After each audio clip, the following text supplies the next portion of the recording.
As the game progresses, it probably is not going to feel that big of a hit, but like you're mentioning, his blinding light potential in the early game is really what made it work. Yeah, you can't really get to mid-late game if you're getting completely destroyed in the laning stage, right? Yeah. But I don't know. I'm a little biased, I guess. I don't think he should totally taken out of the meta because of this change. I agree 6 seconds is a lot. We'll have to see. Cooldown too, his ulti, 10 more seconds. 10 more seconds? What's 10 more seconds of what? I don't think that's that big. But the chakra wasn't changed at all either. But yeah, it's interesting. It still has the blinding light talent too. It's interesting. Moose is playing with 4 Lich. Oh. Fury's actually playing the 5 Destruct. Both of them starting with a Basti. Both have a Bass. All right, that. The Necro is has always historically been very favored against Kunkka, but you have to put in consideration that I guess they're both playing with lag, right? A little bit of lag here. But Necro has historically been pretty very dominant versus Kunkka. Nullifies everything that he wants to do with Tidebringer. Stains him. And I don't really imagine there'll be... Maybe there'll be some outside influence if Tusk finds opportunity. Centaur to his own devices in the top lane. I guess we could see Tusk come around and try to make things a little easier for the Kunkka if possible. But that would mean Centaur needs to really have a good time. He'll have to deal with Fear's Ruptor and that pesky Q and Moo. Probably is not going to pay too much mind to the Centaur. It will more keep his head low and grind out some serious farm on the DK. On Centaur, he's starting off no items. He's starting with the Rask here. I feel like both of the side lanes are farm. You see Axes are already prepared to cut. So both side lanes are going to free farm, and it's going to come down to this mid lane. This is Dota in 2020 right now, top lane. Like, try to slow him down a bit with the Q, but you're not going to stop this man taking this wave, pulling it all the way back home to where farm, or at least by jungle. It's nice for Oracle to try to sap up maybe some nearby XP if he does happen to take it to a neutral camp. Now just kind of keeping Braxton. He grabs another full wave for himself. Let's go to work on the spins. Even though my team really unorthodox to have this Lich on position 4, I think this has made a really right decision here, because if this Disruptor's bottom, he can't pressure this Abaddon, but the fact that this Lich is bottom, he's able to pressure this Abaddon, get some creeps. I mean, he missed some denies, but he's messing up his last hit as well. And look, he's already like really low in regen. He expected obviously this Disruptor and shield off whatever Disruptor's going to throw. And because of that, like Business is able to pressure 2 side lanes. Can't do much about that pesky frost shield. Very nice to have to be able to muscle him down. And Moose is also to get to snipe the courier from RDO. So I don't know if he managed to get out a little bit of regen. He has the 3 tangos, but he was planning on ferrying out any additional sustain. He could be a bit of trouble there. It does look like Necro is just inching ahead in that CS game in the mid lane at the moment. 13 and 3, Kunkka at 5. Yep. As mentioned, the Necro is kind of off to a good head start in the CS. What Furia really needs to do is like patience from both of the supports to come at mid, maybe either at 4 minutes to secure the rune. When Kunkka's level 4 to have like the right setup, and most Necros won't really get Growth Shroud just because of the matchup to level 5. So if you're able to kill this Necro and help this Kunkka, he'll be able to get something, and he can jungle eventually. Like I said, this lane is like really difficult. I don't know how much Oracle will be able to shift over and help out. He's for now able to kind of keep Booze at bay a bit. He hands off the south to RDO, so he has a bit of extra life, and RDO gets to work with the side camp. RDO trying to keep pace with where the axe is at. Brax clears out another wave. He gets closer to level 4, where RDO is already at that level 4.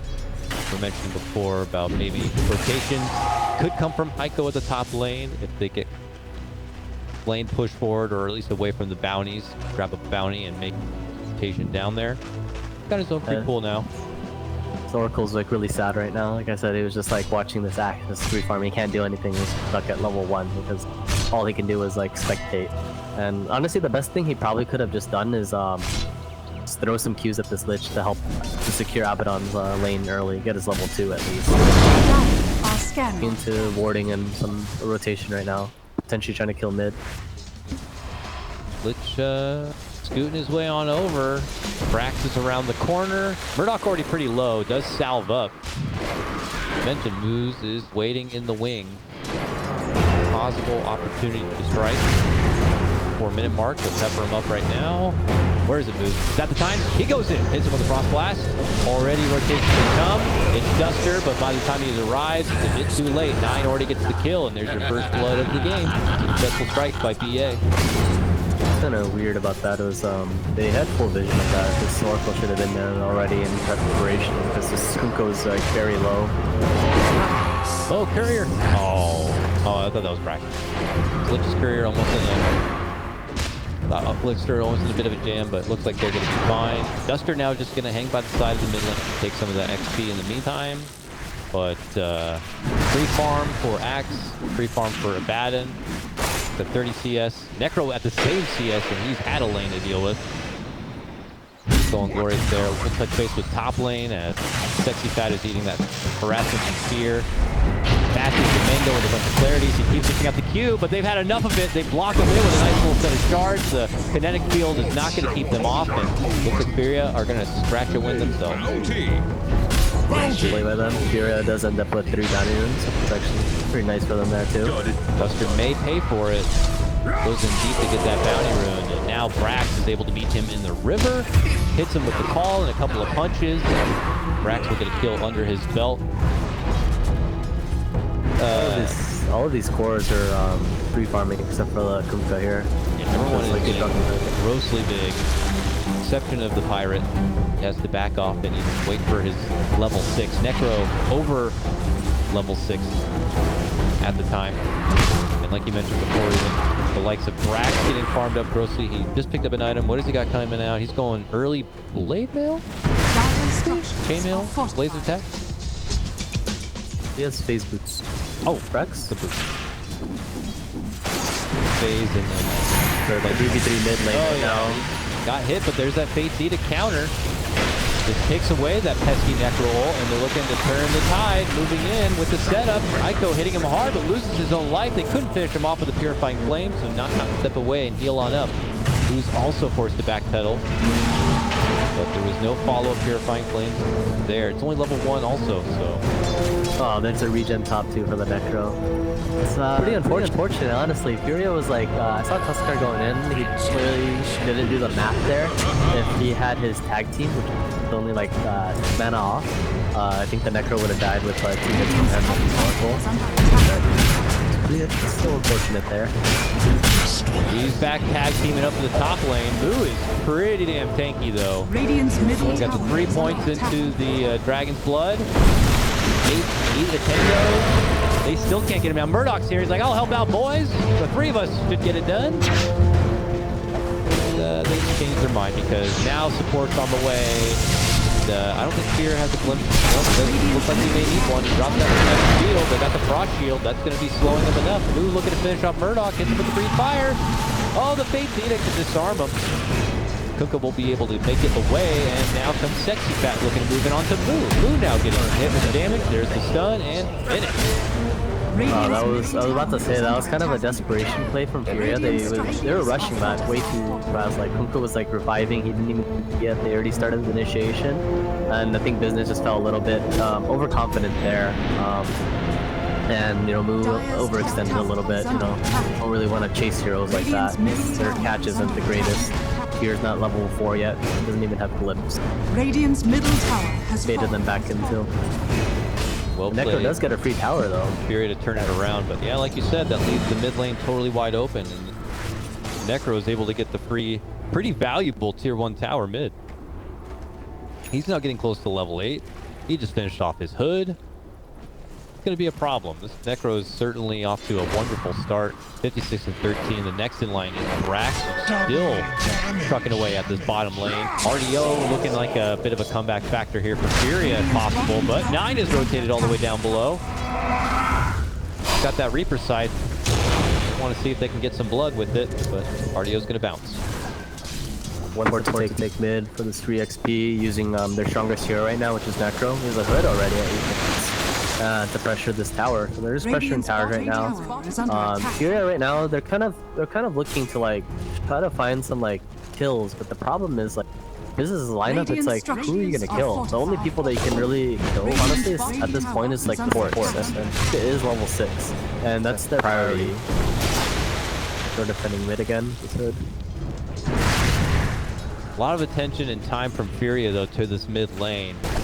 I don't see a way they're going to be able to take a strong fight and also take a tower. So look at Murdoch is just going to use his boat on some nearby creeps for now. Accepting that I think that was kind of a poor decision there. He should have just ran towards top. He saw the Necro TP in mid, and they should overwhelm this top tower because the fact that this Necro can't connect. He's not a hero that's like very mobile. His 325 movement speed. He's not going to be able just to run top, right? Yeah. If you're overwhelming this tower with 5 people, it's a free tower, and you have the ability to also kill their carry. They're heading that way. They're just not as snappy about it as you probably would like, because by this point, business might be privy to what is happening here. They have a couple of rotations. This big Brax showing up for the first time, stepping out from that bottom lane, and he hits it home with a big dunk, taking off the head of that Centaur, and now they're chasing down. Look at the burn up Heiko here. Heiko with the cute little shard block, takes him up within the trees. We'll keep eyes on the chase, and Moo will get the finish there. Down below, it's Oracle, and he also goes down. Disaster for Furia as they lose 3 across the board. Yeah, they just got completely outnumbered there. Like, the biggest damage dealer, especially in the early game, and the reason why Kunkka, I feel, was picked was because of the early game tempo and how much damage he essentially does. And the fact that he was jungling, he was like, he had no status in being able to connect. Like, this dive on top just felt like very awkward. All right, solo kill opportunity maybe. It's successful as Murdoch and Bait go for the bounty. He crosses past with Lich and gets something going his way. It's, at this point, feels like just a little bit of a morale boost for him. Obviously, with hoping to get more battle action going for Kunkka earlier, but they'll have to settle for that. Meanwhile, top lane. They make the approach from Moo, but here comes Brax from behind, gets the call onto the Centaur. Try to pull him back a bit, but I think they have enough fire, or follow through rather, to do anything about it. Brax does finish up his blink now. Here is going to be bringing in smoke soon. Blink and...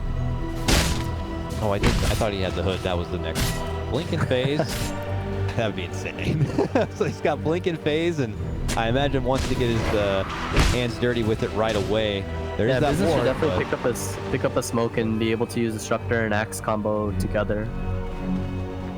They didn't bring a smoke out with them. Play whatever they're going to be doing next is kind of slow. Because usually when you want to hit an item timing, you want to like make a play with it, like for sure. Are fortified. They are definitely looking top tower is under kind of awkward, like I said, because it's daytime and they don't really have a smoke. They're gonna be in vision. Do it the old-fashioned way here, the clean way. No, it's 421, past 420 after all. Let's see if they can do it without the need of the purple stuff. Looks like they're gonna have enough companionship nearby. They have too much on the map to like defend this tower right now, right? They have this mid lane that's shoving in. Bottom lane is also free farming. They have a whole jungle, while they have like 3 people showing on this tier wall. Business understands, like, if they defend this tower, they're gonna lose a lot of map control, and they didn't want to sacrifice that side of it. He shows himself in the mid lane. If Furia want to get crazy, top lane may be in trouble. But the rotations are coming now. 9 heads to the outpost. There is the glimpse pull back onto 6. In fact, Heiko throws himself into the fray and right into the arms of Brax will call him in, and they'll get sent to the Shadow Realm. Finished off by 9. That was good by Fear. You know, even though he glimpsed the Centaur, I think most Destructors would have just comboed there with the Static Storm and Kinetic Field. But what they were trying to do was bait Furia to like have more of his teammates to come out, so Axe can get the like successful like blink call and then combo. So they're trying to bait each other's spells out. Fear able to reserve the ult, while Furia have the conscience to make the call to pull out, not take the fight. And then like the Tuskar rolled in and he's like, don't worry boys, they'll take me instead. That does mean that Fear has that pocketed ulti just in case. Moose is not even level 6 yet on his Lich. He's trying to get there though. Mid lane should score that level 6 if he wants to go right into the Chain Frost. Little ulti to have. There it is. Yeah, it's kind of weird because it's like if you look at business supports, they have like 3 pretty greedy cores, and they pretty much have 2 position 5s this game. Yeah. It's kind of how the game is going. Okay. They spot out RDO trying to take back their own outpost. Drax leaps in with the call. Blue in full dragon form begins to unleash his fiery breath. RDO ult gets popped, and a beautiful glimpse brings him right back into arms of business. And they will finish him off, obviously. Yeah, down and alone, so they swarm top lane to look to go for 9, but that's when the full support staff goes up for Business Associates. If you couldn't get the job done now, you're not ever going to get it done. They try to bail out Sexy Fast with the false promise. Already lose Heiko. Will they lose more? Brax on the chase. Way out ahead, though. They're going to have to turn back and settle for the Oracle. No! Brax not done yet. He leads in, gets the call, gets the pullback. That Centaur's so damn tanky, guys. Are you sure you want to do this? Alfier's here. He pulls him back even further. They do have the Necro, so. That's true. He has the ult. Send him to hell. Boom. He's gone. Dominating. It's sort of awkward right now. Is like Abaddon's like a pretty strong hero, and they still have this mid-tier 1-up. They should be able to surround him with like 5 people, because right now their strongest hero in the game is this Abaddon, and I feel like him sitting bottom for like the past 14 minutes of the game and not applying pressure. He's just hitting creep. Not hitting. He can't hit towers. He's hitting like ancient creeps and just creeps, right? And I understand that he's kind of the carry, but you have to utilize him somehow, because this hero is very, very good for business. What they have, with like AK stun, disruptors, thunder. This is heals, and these heroes be able to play together with Oracle. But it looks like Business Associates are fully confident at this point. They are using the momentum they've already built up for themselves. They team now into Furia turf to catch out little Duster trying to do his own warding. As you should do if you're business side, they get most of the map and they're taking away as much real estate as possible, so that whoever on the Furia side is trying to be the secret farming core has very limited options now. Kuka is building Halberd. Why? Aside from this standard item for Kuka. Tower is under attack. Radiant structure. I just feel like this vessel is like broken. Jumping call. Snowball saved, but how are they going to get themselves out of this one? They're going to just try to take moves with them if possible. That will secure the support finish, but it may cost them 2. They lose the Tusk, and Murdoch should be next. 9 burns them away slowly and painfully. Meanwhile, over the mid lane, Oracle, Sexy Fat Centaur here, now getting glimpsed back into a Static Storm setup from Fear. Will catch him off from the front. Times out the Dragon Tail, but okay, Duster hits him with the False Promise. Gonna be able to blink away. He should be fine.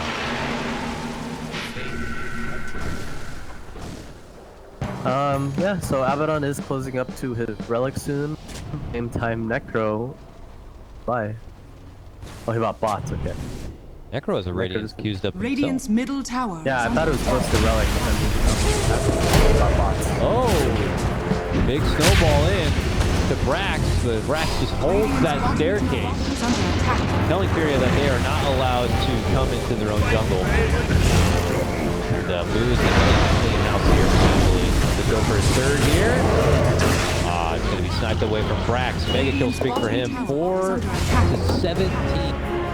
Going out of control real fast. He was trying to grind up the resource farm he can on the side, and in hopes that the Radiance is going to be a power peak for Furia to pull this one back. The thing is, I feel like they're kind of they have to do something with this Radiance. So I'll give like another 2 minutes, and they need to be able to play. Otherwise, this is gonna continue snowballing on all of the cores and just snowball out of control here. The fighting doesn't stop. It looks like RDO did manage to catch out Fear at the top lane. Now the chase is on. Does have a TP. Try to find a pocket to go into in this top woods, but he's gonna have to pull up the Ukes. Can he break their ankles and find a spot to TP out from? Oh, Moose has caught him. Gives him the gaze. The Centaur ult. Oh, save RDO. Save him. Oh, they caught him. Jump in. Got Goo waiting out front. Are Furia going to try to come in and save Private RDO? No, they are not. This is sad. 70 seconds at 18 minutes right now. Yeah, that range is never coming. 70 seconds on the sideline. Sexy Fat trying to push with the rest of his team down that mid lane in hopes that business won't be quick to turn their attention, but they do show up to the mid lane rather fast. He checks onto Heiko, finish him off, and take out the secondary support in Duster. Business Associates now pulling ahead 5-20. Looking for tier 2 mid. This is looking pretty rough for Furia here with what they really need to do to win this game. I love this Delta split now from Business Associates. After they take that tier 2 mid, they just split to the top lane and the bottom lane to just grab the wave, either finish it off or take it back to the mid lane. So that the pressure to help alleviate pressure on the side lanes. Oh, they actually, it's pretty good. Looks like they may fend off any serious high ground pressure while Murdoch is spotted up in the top lane. Gets the call, which will prevent him from getting off any additional skills or damage. Now he tries to go for a TP, but Nine says, you can't do that, sir. I gotta use it. This is also camping high ground right now and seeing if anyone in their ward. Oh, they have a sentry. Murdoch quite slippery. It's like pretty unfortunate because there's like they're chasing this Kumko around for such a long time and they're showing 2 people, right? But because they're so far behind, these 4 heroes, the rest of the 4 heroes that they have, they should have been able to go high ground and kill Business Associates, and they know that they're camping this high ground on the left. But instead they run to the right. And it's just like unfortunate. It's like partially because of the heroes that they have and what Business, like, they don't have damage anymore. It's like their biggest issue because of how like of their laning, and like they have an Abaddon carry. It's just kind of like awkward. Yeah, Abaddon needs the Radiance to really start dishing out the damage. The Kunkka had been put in check in the laning phase so hard and went with Halberd route that his damage doesn't really feel super impactful. And Business Associates get stronger, and I don't know what the support's picking up. I see Veil on Lich. Fear is going straight Ag. Smoke coming out of Business, cutting across the map. I mean, it's just like Dota is just honestly as simple as like if you see like fight where you're outnumbering them, if you don't win the fight, then there's something like there's usually something wrong, right? And like I always think about Dota like in a sense of a numbers game, and if you're able to outnumber your opponents, then the fight should almost always be favorable for you. Business Associates have numbers advantage now, being a 5v4 after they take out Heiko in the bottom lane, ship back to mid. Furia trying to dance around with their vision. What they feel like is their comfortable safe space here. High ground towards the mid. Murdoch getting a long push through that top lane, trying to get whatever soul bits of farm he can. But Business Associates not looking to lev up the pressure. Creeping in, gets some casual Yules, but doesn't cause an alarm from Furia to jump in yet. Oh wait, isn't this a good combo? If you silver edge the Abaddon, has to click all the time to get off, but if Disruptor combos him in a static form and you silver edge him, he actually just dies. Very true. No silence, no chance to get the borrowed time off at all. That could be a single life Abaddon if done properly. Well, they do manage to quickly jump down moves. Lich. This could be the best opportunity for Furia. As they say that, they do lose their Oracle. The chase is on for Fear, though, from the other side. Murdoch looking to move in. Gets the torrent, gets the right click, and now Sexy Fat with a double kill. Blue moving in. Him and Nine, though, start muscling down Sexy Fat. Nine on the chase. Doesn't have that Reaper Scythe ulti yet. 6 seconds to make it away. I see that cute little heel chasing for him, and he should be able to outrun it. Heiko burned down from moves, though. Radiant's middle barracks. Now they surround RDO. Now he has no more borrowed time. Should be able to surround him and finish him off. I was about to say the timing that they wanted. This is what they asked for. They got the Radiance, they're ready to fight. But unfortunately, what happened in the team fight was they're just focusing too many different targets. I felt that Axe should have died there. If they focused the Axe together on the left side, or just had multiple team fights in one, if they just had one team fight, I think it would have been very different. And you know, after that, like, they didn't have any more spells. Just 2 BTS Pro, just the DK and the Necro. All right, this could be the final hurrah. Successful for Business Associates. Jumps in from Bragg, called back. He gets X right back to that spot. The Eels, though, prevent the quick jump in. Now they split off from Moose' stage drop. Roll in from Michael. He brings Murdoch right to their arms. Sexy Fat looking to go for the follow-up stun setup. False promise to bail out Murdoch, but he gets stunned up and moved. They look to burn him down. The Reaper's sight doesn't do enough with the fake edict on there, so Murdoch's going to be fine. Moose does manage to finish off the tusk, and they'll get a second chance on trying to finish off Murdoch, but Murdoch can't hit anything. He's still hit with that fate edict, so he's just waiting. But Sexy Fat does ultimately drop to the hands of Fear. Business Associates still commanding their way through this mid lane. They get another opportunity to go pull back on the Murdoch, and there's the dunk finish. He's gone and out. Brax takes his head, and Business starts chipping away right to the tier 4. They're not even trying to go for side lanes. They forced out a buyback from Sexy Fat, and that's when they decide to retreat. Yeah, they're going in, man. But the race is on. This is all that Furia got. Everything in the chamber for this one. They lose Heiko. Buyback from Brax. Business Associates also know this could be it. And they're looking to go for the finish. RDO limping away. Now has borrowed time. Dying very low here. Buyback on Tuskar now. They're desperate. They're going to go for it. They've committed already so much money. There's no sense in playing this one on. The jump in from Murdoch. A nice little snowball save. And Murdoch throws himself. Don't take my friend. Take me instead. But Murdoch does get glimpsed back by Fear. And he is dead and out without a buyback. Only 2 to survive. I think this could be it. But Furia not quick to tap out. We have 2 perfectly capable players here, they say, to try to hold the line. But Jimmy, this one's looking pretty over. 32-8, and there's a GG call. 20k gold lead at 25 minutes. It's a very rough game for Furia. I think Business adapted very well with the draft that they had.